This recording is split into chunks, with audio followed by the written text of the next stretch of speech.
सर्वांना नमस्कार. आपल्या सगळ्यांचे मनापासून आभार मानतो की माझ्या विनंतीला मान देऊन आपण सर्वजण पत्रकार परिषदेसाठी उपस्थित राहिलात.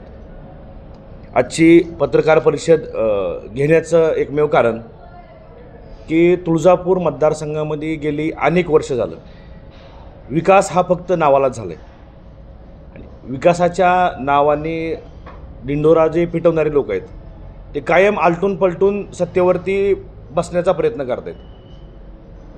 मतदारसंघाची अवस्था इतकी बिकट आहे की मतदारसंघामध्ये अजूनही 50% गावामध्ये रस्ते नाहीत.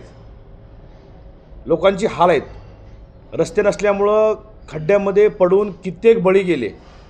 तरी ना इथल्या राजकारण्यांना दया आली ना इथलं प्रशासन गांभीर्यानं घेते. तरी आम्ही विकासाची गंगा आणली.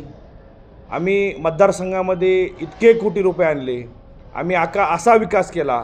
भविष्यामध्ये इतके हजार कोटीचं आम्ही नियोजन केले.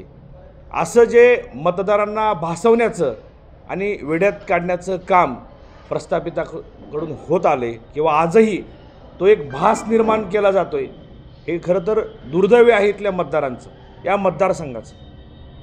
तुळजाभवानी हे संबंध महाराष्ट्राचं कुलदैवत आहे. या मतदारसंघाचा ज्या मानाने विकास होणं अपेक्षित होतं असा विकास झालेला नाही. तरीसुद्धा इथल्या मतदारांना वेड्यात काढून जे कायम सत्तेमध्ये राहण्याचा प्रयत्न करतायत त्यांचं आता कुठंतरी त्यांना बाजूला करणं हे आता मतदारांनी मनावर घेतलं पाहिजे. मतदारसंघामध्ये ज्या प्रमुख गोष्टी आवश्यक आहेत त्या इथं दिसत नाहीत म्हणण्यापेक्षा नाहीत. शिक्षणाची काय अवस्था आहे? जिल्हा परिषदच्या शाळा मोडकळीस आल्यात. ज्या शाळेत 2-5 वर्षापूर्वी 100 विद्यार्थी असायचे ती शाळा आता 20-25 विद्यार्थ्यावरती येऊन थांबली. ज्यांच्याकडं पैसे आहेत ते इंग्लिश मिडियमला घालतील. भविष्यामध्ये ज्या गोरगरिबांच्याकडं पैसे नाहीत त्यांची पोरं शिकायची कुठं? हा निवडणुकीचा मुद्दा होत नाही.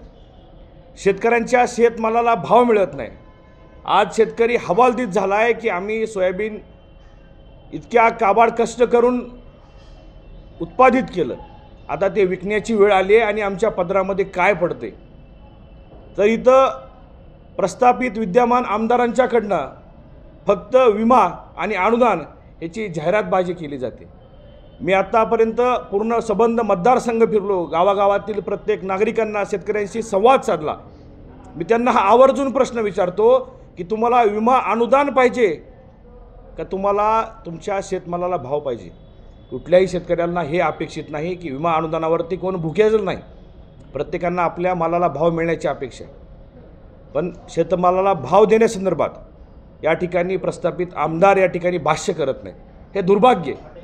तुमचं विमा अनुदान नको आहे आम्हाला, तर आमच्या मालाला भाव मिळावा या संदर्भात आमदार साहेबांनी कधी तोंड उघडले का? सभागृहात किंवा बाहेर तरी ते शेतकऱ्यांच्या मालाला चांगला भाव मिळावा म्हणून कधी बोललेत का? दुधाला भाव वाढावा म्हणून कधी बोललेत का?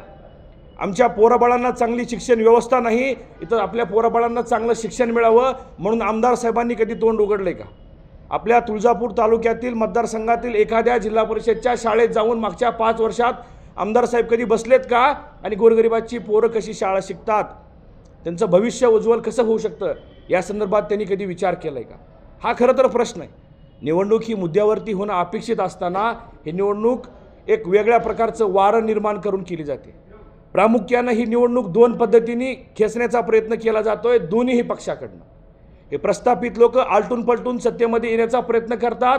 यांच्या मुद्द्यामध्ये निवडणुकीमध्ये कुठेही सर्वसामान्य शेतकरी, शेतमजूर, बेरोजगार, तरुण, विद्यार्थी, शिक्षण, आरोग्य हे एकही विषय नाहीत. एकमेकांनी एकमेकावरती टीका टिप्पणी करायची. निवडणुकीमध्ये मुद्दे असायला पाहिजे. आमच्या पोराबाळांचं शिक्षण, आमची आरोग्य व्यवस्था. प्रत्येक शासकीय कार्यालयामध्ये जो भ्रष्टाचार होतो, विशेषतः पंचायत समितीमध्ये प्रत्येक कामामागे, प्रत्येक योजनामागे सर्वसामान्यांचा खिसा कापला जातो, त्यांची पिळवणूक होते, त्यांचं रक्त पिलं जातं. याच्यावरती का निवडणूक होऊ शकत नाही? हे निवडणुकीचे मुद्दे होऊ शकत नाही का? खऱ्या अर्थानं दुर्भाग्य आहे आमचं. मी फक्त उमेदवार म्हणूनच नाही तर या तालुक्यातील नागरिक म्हणून सुद्धा या गोष्टी बोलतोय. आम्हालाही वाटतं की शासकीय कार्यालयामध्ये गेलो तर त्या ठिकाणी आमचं स्वाभिमानामध्ये आमचं काम व्हावं. तिथं आमच्याकडून लाच घेतली नाही जावी. पण लाच दिल्याशिवाय एकाही सरकारी ऑफिसमध्ये काम होत नाही। याच्यावरती आमदार साहेबांनी मागच्या 5 वर्षात कधी काही विचार केला आहे का? कधी भाष्य केलं आहे का? हे आमचं दुःख नाही, आमच्या मालाला भाव मिळत नाही हे दुःख नाही, सरकारी दवाखान्यात गेलो आम्हाला चांगले उपचार मिळत नाहीत हे आमचं दुःख नाही, आमच्या पोराबाळांना शिक्षण मिळत नाही हे आमचं दुःख नाही। या धाराशिव जिल्ह्यामध्ये वर्षानुवर्ष राज्य करणारे, गोरगरिबांना गुलाम करून ठेवणारे जे प्रस्थापित लोक आहे, यांनी या तुळजापूर तालुक्यामध्ये विशेषतः धाराशिव पूर्ण संबंध जिल्ह्यामध्ये 5,000 युवकांना त्यांच्या हाताला काम मिळावं असा एक तरी रोजगार निर्माण केला आहे का? ज्या सहकारी संस्था होत्या त्यासुद्धा बंद पडल्यात। खरं तर आपण पत्रकार बांधव म्हणून आपण सुद्धा त्यांना हा प्रश्न कधीतरी विचारला पाहिजे।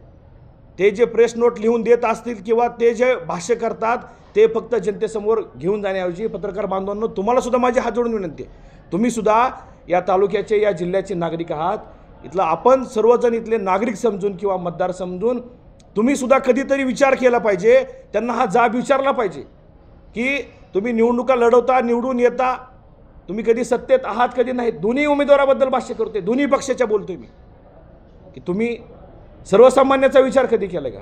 हा तुम्ही सुद्धा प्रश्न विचारला पाहिजे। काल गडकरी साहेब येऊन गेले, यांनी जर खऱ्या अर्थानं विकासच केलाय मागच्या 5 वर्षामध्ये, त्यांनी जर हजारो कोटी जर तुळजापूर तालुक्याला आणलेच आहेत तर त्यांना गडकरी साहेबांना इतक्या मोठ्या व्यक्तींना नळदुर्गला घेऊन येण्याची का गरज पडावी? का गरज पडावी? त्यांना लाडक्या बहिणीची गावोगावी फ्लेक्स लावून जाहिरात करण्याची का गरज पडावी?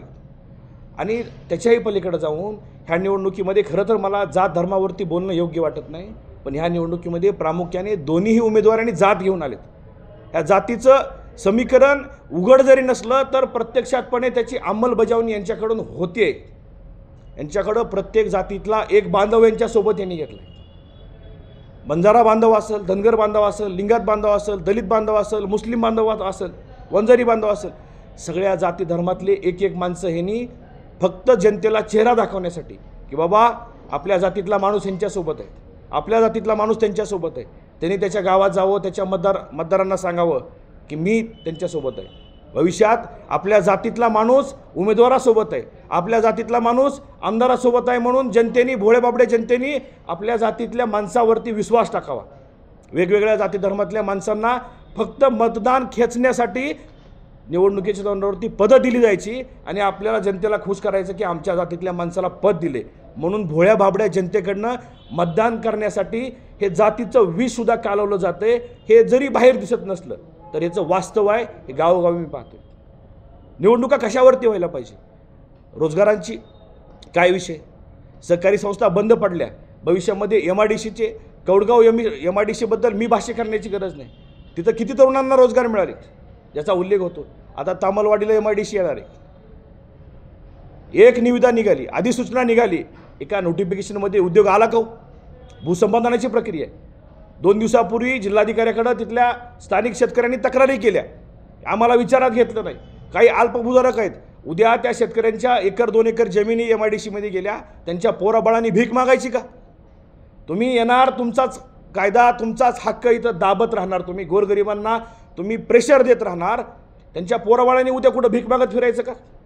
आमच्या पोराबाळांनी तुम्ही MIDC उभी कराल आणि आमच्या पोराबाळांनी तिथं काय वॉचमन म्हणून काम करायचं का? MIDCला माझा विरोध नाही, उद्योग आला पाहिजे, तरुणांना काम मिळालं पाहिजे, पण ते उद्योग उभा करण्यासाठी, MIDC उभा करण्यासाठी त्या ठिकाणचं वातावरण पोषक आहे का? तिथं वीज आहे का?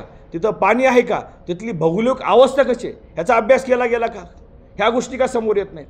130 का 150 उद्योजक आपल्या या तामलवाडीच्या MIDCमध्ये गुंतवणूक करण्यासाठी तयार असल्याचं सांगितलं जातं, त्यांच्यासमोर बैठका घेतल्याचं आपल्याला सांगितलं जातं, पण कुठला उद्योजक स्वतःहून म्हणलं का आम्ही तो इच्छुक आहे? तर खरंच उद्योजक होते का, अजून कोणी होतं याबद्दल काय आपल्याला कल्पना आहे का? ज्या गोष्टी भासवल्या जातात, आपल्याला दाखवल्या जातात, याच्यामध्ये भोळी बाबडी जनता गुरफडून काढण्याचं इथं काम केलं जातं। खऱ्या अर्थानं ही निवडणूक विकासाच्या मुद्द्यावरती होत नाही, ही निवडणूक तुमच्या आमच्या प्रश्नावरती होत नाही, तर ही निवडणूक यांना सत्तेत जायचं आहे म्हणून होते। या गोष्टी कुठंतरी उजेडात याव्या यासाठी ही पत्रकार परिषद आहे।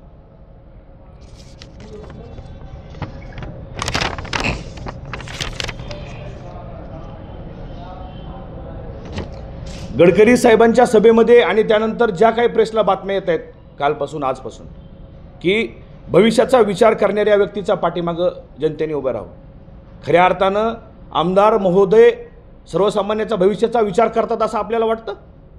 आमदार महोदयांनी कधी सर्वसामान्याचा विचार केला आहे? त्यांच्या कुटुंबामध्ये किती वर्षापासून सत्ता आहे? गेली 30-40 वर्षापासून त्यांच्या कुटुंबामध्ये सत्ता आहे. किती उद्योग आहेत आपल्याकडं? आपल्या धाराशिव जिल्ह्याचा, तुळजापूर तालुक्याचा काय विचार केला आतापर्यंत त्यांनी? काय ठेवलं त्यांनी जिल्ह्यामध्ये? दूध संघ बंद पडले, सहकारी इतर संस्था बंद आहेत, ज्यांनी चालू उद्योग बंद पाडले ते आपल्या भविष्याचा विचार करणार आहेत का? त्यांच्याकडनं मतदारसंघाला किंवा आपल्या जिल्ह्याला काय अपेक्षा असणार आहे? आणि ज्या पद्धतीनं जनतेला भासवण्याचा प्रयत्न केला जातोय, बसवसृष्टी असो, नाईक साहेबांचं स्मारक असो, खरं तर स्वागत आहे त्या गोष्टीचं. आपल्याकडं असं घडत असेल, नाईक साहेबांचं स्मारक येत असेल, बसवसृष्टी होत असेल नंदूरला, किल्ला एक पर्यटन स्थळ म्हणून जर उदयास येत असेल तर या गोष्टीचा निश्चित आनंद आहे, त्याचं स्वागत व्हायला पाहिजे. पण हे खरंच प्रत्यक्षात होणार आहे का फक्त हे निवडणुकीच्या तोंडावरती जनतेला वेड्यात काढायचं काम चाललं? मी जेव्हा जेव्हा सोशल मीडियावरती त्यांचं हे भविष्यात होणारं काम पाहतो तेव्हा मला सुद्धा भास होतो की मी तुळजापूर तालुक्यात फिरतोय का दुबईमध्ये फिरतोय. मोबाईल सोशल मीडियावरती ह्या गोष्टी पाहिल्यानंतर मला असं वाटायला लागलं की मी तुळजापूरला आहे का दुबईमध्ये. असं वाटतं नळदुर्गचा काय कायापालट होणार आहे, तुळजापूर शहराचा कसा कायापालट होणार आहे. हा कायापालट फक्त डिजिटलला दाखवला जातो. प्रत्यक्षात ह्यात गोष्टी होतील का नाही हा प्रश्न आहे. मागील 10 वर्षामध्ये मोदी साहेबांनी जितके नारळ आपल्या देशभरात फोडले नसतील उद्घाटनाचे, त्याच्यापेक्षा अधिक नारळ आपल्या आमदार साहेबांनी मागच्या 2 महिन्यामध्ये तालुक्यात फोडलेत. खरं तर हा प्रश्न आहे की त्यांनी फोडलेल्या नारळाची कामं पुढच्या 50 वर्षात तरी होतील का? ही भयान इथली अवस्था आहे. दोन्ही उमेदवार पाहता जनतेमधून सुद्धा हा सूर आहे की दोघं मॅनेज तर नाहीत ना, हे मॅनेज करून तरी उमेदवारी दिलेली नाही ना. हे वास्तव आहे, ही मी बोलत नाही, ही जनता बोलते. कित्येक मतदारांचे लोकांचे मला फोन येतात, ते सांगतात की दादा तुम्ही पळत राहा, तुम्ही कष्ट करत राहा, तुम्हाला निश्चित येणार आहे. यश अपयश हा माझा विषय नाही. खऱ्या अर्थानं ही निवडणूक मला यश मिळावं, आमदार व्हावं आणि आमदार म्हणून मिरवावं किंवा करोडो रुपये कमावं हे माझं स्वप्न कालही नव्हतं, आजही नाही, भविष्यात सुद्धा नसणार आहे. खऱ्या अर्थानं इथल्या सर्वसामान्यांना न्याय मिळाला पाहिजे, त्यांच्या अडचणी मिटल्या पाहिजे, आपल्या पोराबाळांना चांगलं शिक्षण मिळालं पाहिजे, आपली आरोग्य व्यवस्था चांगली पाहिजे, याच्यासाठी मी ही निवडणूक लढवतो. कित्येक योजना इतक्या शेतकऱ्यांना मातीत घालणारे आहेत, त्या योजनेवरती भाष्य केलं जात नाही. आमचा भोळा बाबडा शेतकरी कायमस्वरूपी काबाड कष्ट करतो, त्याच्या हातामध्ये काहीसुद्धा उरत नाही, त्याच्यावरती भाष्य केलं जात नाही. एक उदाहरण म्हणून तुम्हाला मी योजना सांगतो. मागल त्याला विहीर अशी एक योजना आहे, तुम्ही सुद्धा सगळे ऐकून असाल. तुम्ही सगळे सर्वसामान्याचेच शेतकऱ्यांचेच तुम्ही शेतीशी संबंधित शेतकरी तुम्ही असाल. मागल त्याला विहीर अशी एक योजना आहे. योजनेचं उद्दिष्ट काय असावं? शेतकऱ्यांचं भलं करणं हेच उद्दिष्ट असावं ना. शेतकऱ्यांना विहीर दिली म्हणजे त्याला पाण्याची साठवणूक होईल, त्याची शेती चांगली होईल, तो सुखी होईल.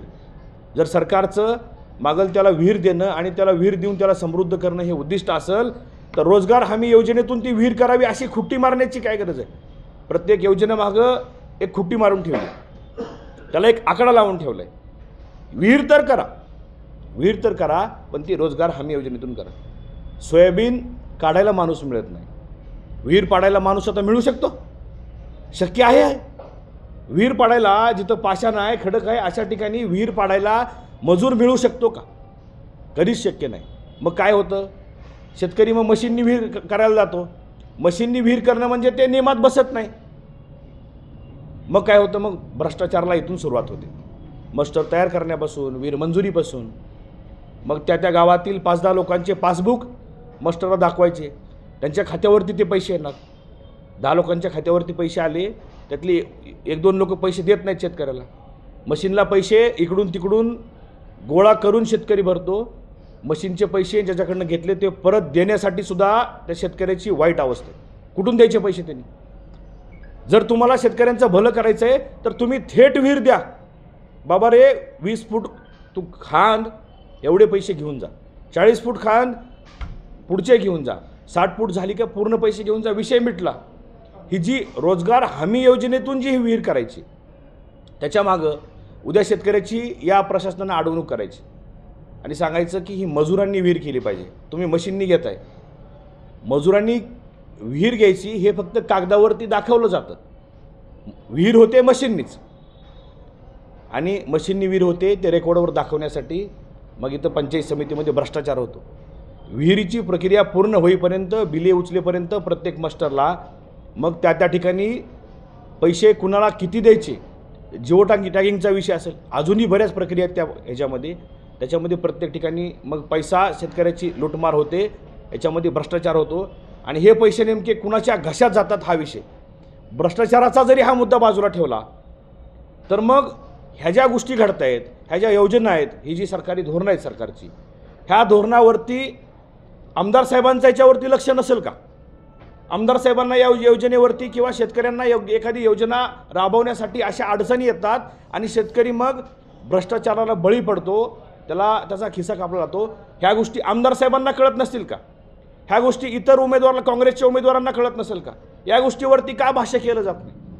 ह्या गोष्टीवरती बोललं पाहिजे. जोपर्यंत या गोष्टीला आपण नाही बोलणार आपण किंवा याला वाचा फुटणार नाही, तोपर्यंत ह्या गोष्टी उजेडात येणार नाही. खरं तर या गोष्टी सभागृहामध्ये लावून धरण्याची गरज आहे. सभागृहामधून एखाद्या योजना चुकीच्या असतील, त्याची अंमलबजावणी करण्यासाठी शेतकऱ्यांना अडचणी निर्माण येत असतील आणि त्यामुळं जर शेतकऱ्यांचा खिसा कापला जात असेल तर अशा गोष्टीवरती ज्या लोकांना आपण निवडून दिले त्यांनी हे प्रश्न सभागृहात लावून धरून कायदे बदलण्याचं, योजनेमध्ये तरतुदी करण्याचं काम केलं गेलं पाहिजे. पण नाही, ह्यांना शेतकऱ्याची जाणीव आहे. मला तर हा प्रश्न आहे की दोन्हीही उमेदवार सर्वसामान्याचं भलं करण्यासाठी सक्षम नाहीत. हा माझा आरोप आहे. दोन्हीही उमेदवार गोरगरिबांचं भलं करण्यासाठी सक्षम नाहीत.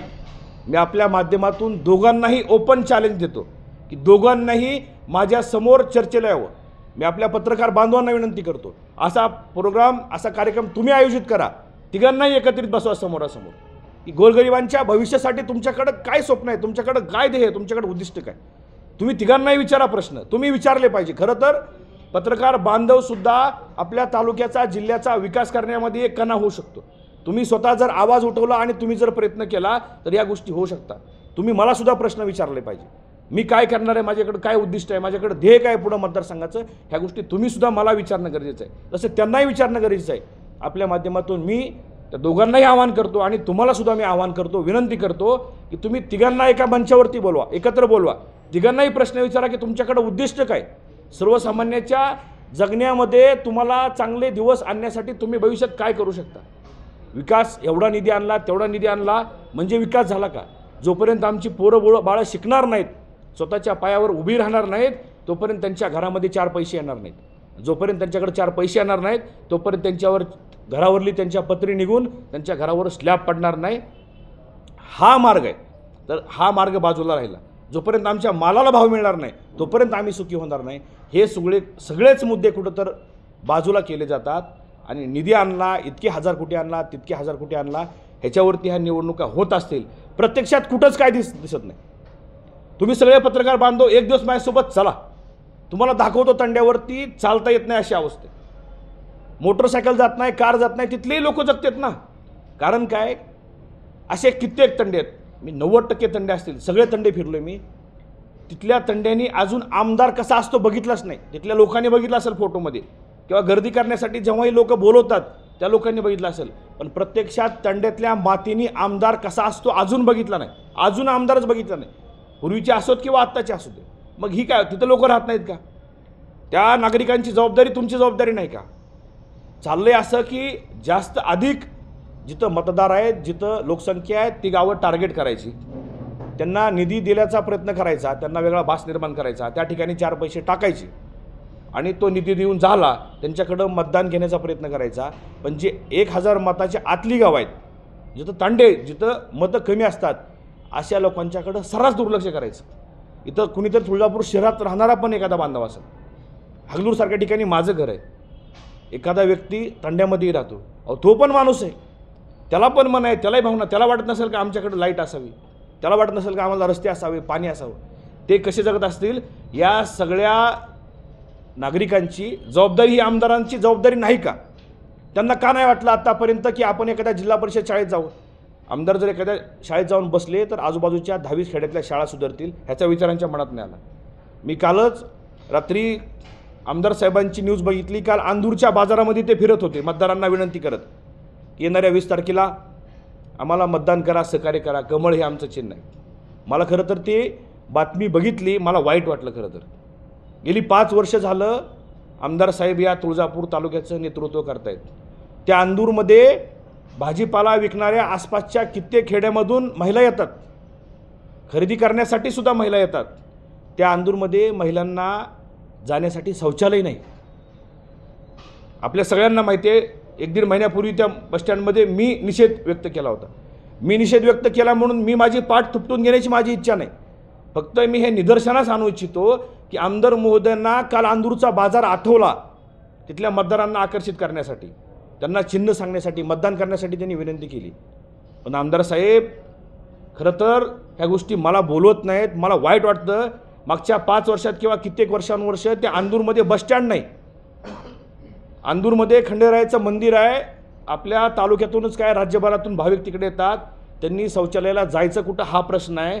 त्याची फिकीर तुम्हाला आतापर्यंत कधीच वाटली नाही. तुम्हाला आता बाजार आठवतो, तुम्हाला गर्दी आठवते. आता 2 दिवसांनी नळदुर्गचा पण बाजार येणार आहे. आमदार साहेबांना मी हे सांगतो की तुम्ही मतदान मागण्याच्या बहाण्याने तरी जावा. हे निमित्त असेल, बाजारामध्ये गर्दी असते, तुम्ही त्यांना आवाहन करण्यासाठी तरी जावा तुम्ही. आणि तिथल्या बाजारात येणारे विक्रेते असतील, खरेदीदार असतील, त्यांना तुम्ही विनंती करा मत मागण्याची. पण मतदान मागता मागता ते नेमकं कशा गटारीवरती बसतात, कशा कचऱ्यामध्ये बसतात. पावसाळ्यात गटारीचं पाणी, पावसाचं पाणी त्यांच्या भाजीपाल्यावरती येतं, हे पण बघा. मागच्या 5 वर्षात तुम्ही हे सुद्धा बघायला पाहिजे होतं. तुमच्याकडे असेल खूप पैसा, तुमच्याकडे खूप पावर असेल, सगळ्या गोष्टी असेल, म्हणून काय तुम्ही गोरगरिबाचा जीव घेणार? म्हणून काय तुम्ही गोरगरिबांचं जगणं मान्य करणार नाही? खऱ्या अर्थानं हे वास्तव आमदार साहेबांनी सुद्धा स्वीकारलं पाहिजे. मी हे अजूनसुद्धा सांगतोय, दोन्ही उमेदवार हे निवडणूक लढवण्यासाठी किंवा निवडून येण्यासाठी सक्षम नाहीत.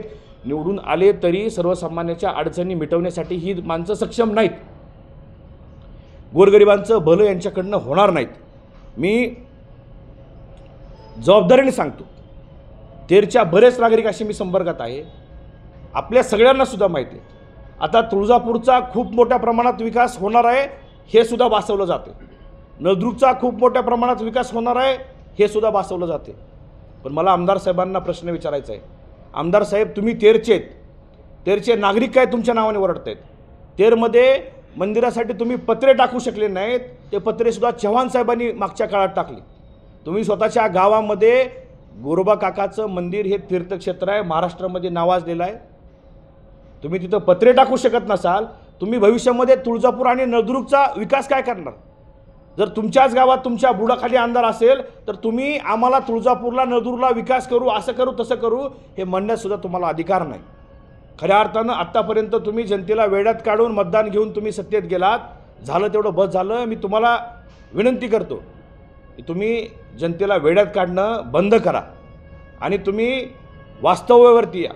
आणि या पत्रकार परिषदेच्या माध्यमातून मी अजून शेवटी ही विनंती करतो की आमदार महोदयांनी आणि काँग्रेसचे उमेदवारांनी सुद्धा समोरासमोर यावं. तुमच्याकडं काय विजन आहे हे सांगावं. मी माझं विजन सांगतो. ज्या गोष्टी तुम्ही आमदार साहेब भविष्यात करून देणार, हे करणार, ते करणार सांगतात ना, तर माझं ओपन चॅलेंज आहे. 500 रुपयाच्या स्टॅम्प पेपरवरती तुम्ही हे लिहून द्या की भविष्यात मी ह्या गोष्टी करणार आहेत. आणि 500 रुपयाचे स्टॅम्प तुम्ही गावोगावी वाटा. या निवडणुकीतून मी माघार घेतो. माझं चॅलेंज आहे त्यांना. ज्या गोष्टी ह्या सगळ्या करण्याचा ते दावा करतायत मागच्या 2 महिन्यापासून, तर त्यांनी हे 500 रुपयाच्या स्टॅम्प पेपरवरती लिहून द्यावं आणि ते स्टॅम्प गावोगावी वाटावे. त्यांनी जर ही कृती केली, त्या क्षणापासून मी निवडणुकीतून माघार घेतो आणि आमदार साहेबांना जनतेने निवडून द्यावं असं मी स्वतः आवाहन करतो. हे सुद्धा मला त्यांना माझं हे ओपन चॅलेंज आहे. याच्याही पलीकडे जाऊन तुम्हाला मला सांगायचं आहे की ही लोक सक्षम नाहीत, हे कधीच कोणाचं भलं करू शकणार नाहीत. या पत्रकार परिषदेच्या माध्यमातून जनतेने सावध व्हावं. तुम्ही पत्रकार बांधवांनी सुद्धा सर्वांनाच प्रश्न उपस्थित करावे. पत्रकारितेसोबत बांधवांनो हात जोडून विनंती आहे, तुम्ही आपल्या तुळजापूरचा, धाराशिवचा विकास होईल यासाठी तुम्ही सुद्धा मलाही आणि इतरांना सुद्धा प्रश्न विचारावे. जोपर्यंत आपण प्रश्न विचारणार नाहीत तोपर्यंत ते जे सांगत राहते ते जर आपण मांडत गेलो तर ते सांगतात, आपण मांडत राहतो, त्याप्रमाणे जनता ऐकते. जनता ही भोळी बाबडी आहे. एखाद्या दगडाला जर शेंदूर फासला तर त्या दगडाला देव म्हणून नमस्कार करणारी, त्याचं दर्शन घेणारी जनता आहे. तर आपल्या सगळ्यांची जबाबदारी बांधवांनो. मी जर काही चुकीचं माझं वक्तव्य होत असेल की मला चुकीचं वाटत असेल तर तुम्ही सुद्धा मला जरूर जाब विचारा. पण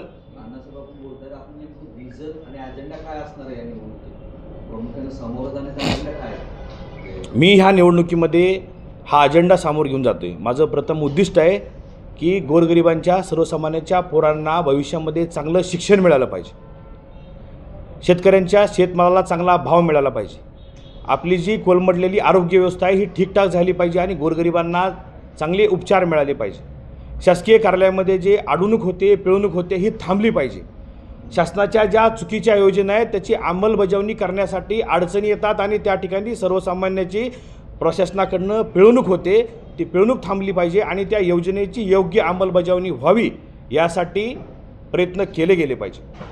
अजेंडा हा इतर राज्यस्तरीय किंवा राष्ट्रीय पातळीवरती त्या मोठ्या गोष्टीवरती भाष्य करण्याऐवजी मला असं वाटतं की जे आमच्या ताटात पडले त्या गोष्टी काढणं आधी महत्त्वाचे आहेत. ज्या आमच्या दैनंदिन जीवनामध्ये रोज अडचणी येत नाही त्या अडचणी तर दूर झाल्या पाहिजे, त्याच्यानंतर आपण पुढच्या गोष्टीबद्दल भाष्य करू शकतो. आपल्या मागं 3 मोठ्या पक्षाचे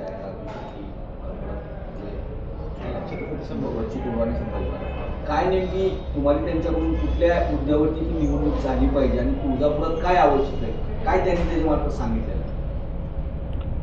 मी तिघांच्या पण सभा मिळाव्या असा मी प्रयत्न करत होतो, पण वेळेअभावी ते तिघंही येऊ शकले नाही.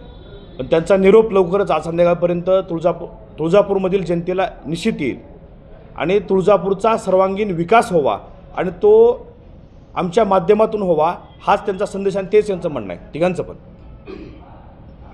आपण मागील जे 3 महिन्यामध्ये आंदोलन केले ते जागोजागी तेच आंदोलन आपण 5 वर्षामधून केलेत का? केले असेल तर मग विद्यमान आमदार त्या संदर्भात आपण जाब विचारला आहे का?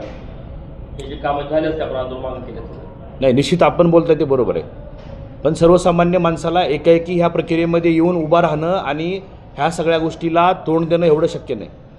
आपण विचारलेला प्रश्न मी मान्य करते. मी 3 महिन्याच्या आधी मी जरी आंदोलनं केली नसतील त्याबद्दल मी भाष्य करणार नाही, पण मी सांगतो मी 5 सप्टेंबरपासून जनतेला स्वतःला वाहून घेतलेलं आहे. निवडणूक ही प्रक्रिया 20 तारखेला मतदान 23 तारखेला होऊन जाईल, पण जनतेला 24 तास मी उपलब्ध आहे, 20 तारखेनंतरही उपलब्ध आहे आणि 23 तारखेच्या निकालानंतर सुद्धा उपलब्ध असणार आहे आणि कायमस्वरूपी असणार आहे. ज्या ज्या ठिकाणी माझी गरज नाही ठिकाणी सर्वसामान्य माणूस जिथं अडचणीत आहे त्या ठिकाणी मी आंदोलन असेल, निषेध असेल किंवा कुठलाही मार्ग असू द्या तो अवलंब करून मी जनतेच्या अडचणी सोडण्यासाठी कायमस्वरूपी प्रयत्नशील असणार आहे. आपण निवडणुकीच्या आपण निवडणुकीच्या 3 महिन्यापूर्वी आपण तुम्ही आले होते, नंतर 2024 आले इलेक्शनमध्ये, 2019 इलेक्शनमध्ये उभं राहायचं म्हणून आले होते काय? नाही, मी 2019ला निवडणूक लढवली नाही. आत्तापर्यंत मी ग्रामपंचायत सदस्याची सुद्धा निवडणूक लढवलेली नाही. 2019ला मी प्रहारच्या माध्यमातून बच्चूभाऊच्या माध्यमातूनच मग शेतकऱ्याचे प्रश्न हाताळण्यासाठी काही आंदोलनं उपोषणं केली होती, पण मी निवडणूक लढवलेली नव्हती किंवा निवडणूक लढवणारच असं कुठं जाहीरसुद्धा केलेलं नव्हतं. आपण निवडणुकीच्या तोंडावरती 3 महिन्यापूर्वीच आपण आंदोलन सुरू केले आणि आपण निवडणूक लढवत आहे. आपल्याला जनता स्वीकारेल का? तो जनतेचा विषय आहे, त्याची मी अपेक्षाही ठेवत नाही. मग मी 3 महिन्यापासूनच जनतेमध्ये आलो आहे, आता 3 महिन्यापासूनच जनतेच्या प्रश्नावरती भाष्य करतो आहे. ह्याचा अर्थ मी निवडणूक लढवायची नाही असं काय आहे का? मी उशिराने जरी का आलो असलो तरी मी माझे विचार व्यक्त करतो आहे. माझ्याकडं जनतेसाठी एक स्वप्न आहे, माझ्याकडं ध्येय आहे. मी आत्ता सांगतो आहे, अजूनही वेळ गेली नाही. 20 तारखेला मतदान करायचं अजून 4 दिवस आहेत ना. जनता अजूनही 4 दिवसामध्ये मला स्वीकारू शकते आणि मला आमदार या तालुक्याचं करू शकते. तुम्ही पाण्याच्या मुद्द्याला घेऊन ही निवडणूक खरं तर सुरुवात त्याच्यापासून मुद्दा घेऊन केली होती. आता वास्तव असं उभं केलं जातं, दाखवलं जातं चित्र की जे हक्काचे 7 केची पाणीपतची मार्फत मिळणार आहे ते तुळजापूर तालुक्याला मिळेल. आपण पहिल्यापासून त्याच्यावरती आवाज करत होतो. आज नेमकी विरोधी पक्ष म्हणून आपल्याला त्या पाण्याबाबत वस्तुस्थिती काय वाटते आणि पुढील काळात त्याबाबत आपली भूमिका काय असणार आहे, नेमकी आजची वस्तुस्थिती जर काही नसेल? खरं तर हा वर्षानुवर्षाचा प्रश्न आहे. दोन्ही पक्षाकडून पाणी आम्ही आणलं, आम्ही आणतोय किंवा आम्ही आता वितरित करणार याच्यावरती श्रेय घेण्याच्या पलीकडे या दोघांचंही काय काम नाही. आता पाण्याचा प्रश्न अजून जाग्यावरतीच आहे, पण त्याच्यावरती मतदान घेण्यासाठी फक्त ही रसिकेत सगळी चालू आहे.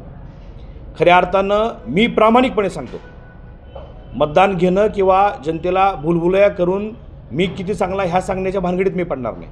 पण मी हे प्रामाणिकपणे सांगतो की ही योजना जर प्रामाणिकपणे आमदार उद्या कुणीही होऊ द्या, आमदार कुणीही होऊ द्या, मी असो किंवा अजून कुणी असो, तर त्या व्यक्तीने जरी प्रामाणिक प्रयत्न केला, किती जरी निधी उपलब्ध करून घेतला, तरी प्रत्यक्षात शेतकऱ्याच्या बांधाला हे पाणी जाण्यासाठी कमीत कमी 5 ते 10 वर्ष लागतील असा हा अंदाज आहे. तर डिसेंबरमध्ये पाणी पडतंय का ह्याच्याबद्दल संशयच आहे.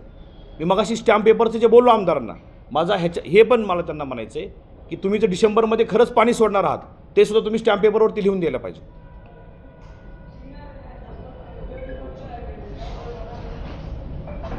धन्यवाद.